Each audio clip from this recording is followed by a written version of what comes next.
மாசாணி அம்மன் ஒரு கர்ப்பிணியின் சாபம், ஒரு தெய்வத்தின் பிறப்பு. இது ஆனைமலை, கோயம்புத்தூருக்கு அருகே உள்ள ஒரு அமைதியான கிராமம். ஆனால் இங்கே ஒரு அநியாயத்திலிருந்து ஒரு தெய்வம் பிறந்தது.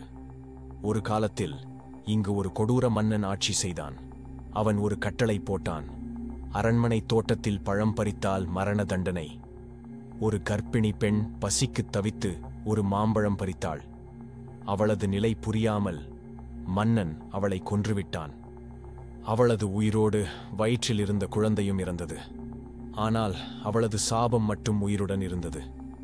மன்னனுக்கு நிம்மதியில்லை. நோய், பஞ்சம், மரணம். அரண்மனை சாய்ந்தது. மக்களின் கோபம் பெருகியது. அந்த பெண் மாசாணி அம்மனாக மாறினாள். இன்று நீதி தரும் தெய்வமாக வாழ்கிறாள். மக்கள் தங்கள் வேதனையை காகிதத்தில் எழுதுகிறார்கள், அம்மனின் பாதத்தில் வைக்கிறார்கள். அவள் பதில் தருகிறாள் விரைவாக.